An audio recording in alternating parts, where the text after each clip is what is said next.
welcome back to my channel, and today my topic is about frogs and toads. People and biologists have identified frogs and toads apart.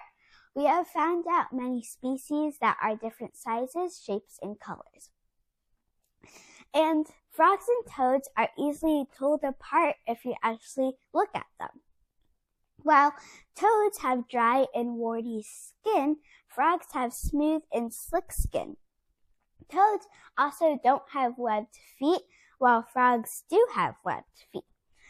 Well, a frog looks really shiny, while the toad looks just dry and warty. And that is how you tell a frog and toad apart, just like you see in this picture. A frog or a toad has many talents, and one of them is jumping and swimming. There are 3 steps in order for a frog or a toad to jump into the water and be able to swim. While frogs and toads that live on land have more a circle and a fat or a plump shape, ones that swim in the water have a more slim and skinny shape. And right here you can see it also has more longer legs. The first step in order for a frog to jump into the water is for it to bend its knees. This puts all the pressure and force on the legs when it is jumping. If this was the surface of land like that and the frog was jumping, it would fling off, and the feet would also have they will be straight instead of bended. This can help put more force, and the frog can jump higher, quicker, and also it can escape from predators, which is a really great way. The frog also uses its front feet in order to make a cushion because it doesn't want a really hard landing. This is how to escape from predators and to jump into the water safely.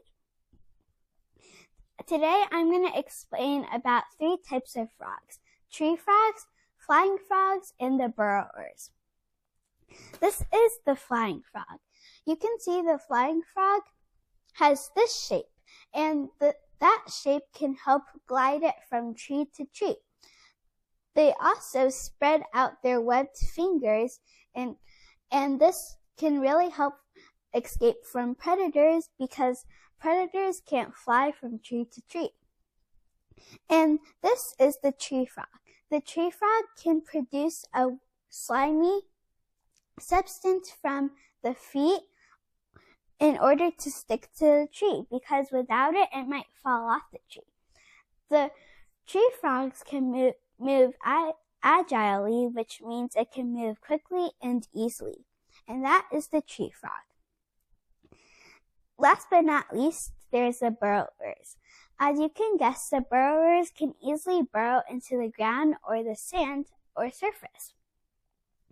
They probably usually live in the deserts, and this is the spadefoot toad. The spadefoot toad or different toads and frogs have really strong feet as being a burrower. The really strong feet can help burrow into the ground, because if you didn't have really strong feet, how would you ever get burrowed? Being burrowed into the ground can really help a lot, because you can sneak any prey that is passing by and also escape from predators. And you might be wondering how frogs eat. Frogs eat different types of small insects like crickets or worms or even flies. In this case, it's a mealworm. There's 3 steps in order for the frog to catch its prey down its throat. First, the frog looks hungrily at its prey, like the mealworm, and it wants to surprise attack the mealworm to quickly grab it. Then the frog jumps and makes the mealworm stick to its sticky tongue in order to put it into its mouth. Then the frog closes its eyes, and closing its eyes can help it swallow it down into the frog's or toad's throat for eating the mealworm. That is how a frog or toad can eat.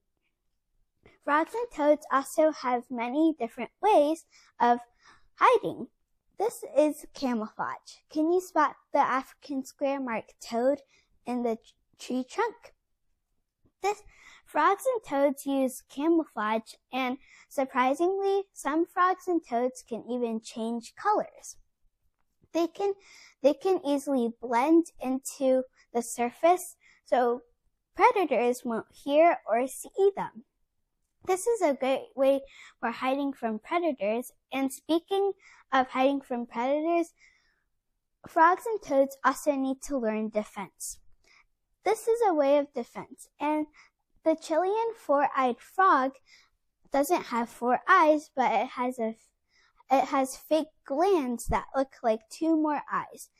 This will confuse the predators and startle it. So when the Chilean four-eyed frog turns around, the predators will think that this is really confusing and they don't want to eat it. The backup plan, if this doesn't work, is that these glands can spray out a substance that makes the predators not want to eat it. When this confuses the predators, it gives the Chilean four-eyed frog or the frog or toad to leap away. And also, frogs can also call. Frogs and toads were probably one of the first animals to learn how to talk. They talk by having a transfer of vocal cords in order to make their throat pouch bulge, and that can help because it will make a croaking sound, and males usually warn other males, and males can attract females. The vocal cord or the throat pouch can really help with communicating with other toads and frogs. And my last fact is mating and egg laying. Mating and egg laying is very important because it includes reproduction. This is how a male and female can mate and egg lay. First, a male attracts a female with its calls. Then they produce their eggs by a male going on top of a female, and males are smaller than females, so it will be easy to go up. Then the male will fertilize the eggs that the female produces, so that's how they can reproduce. And there's also a jelly that can protect the little egg inside the group. As you can see, males and females usually produce a big number of these species at a time. Not all male and female toads or frogs leave their babies once they finish egg laying.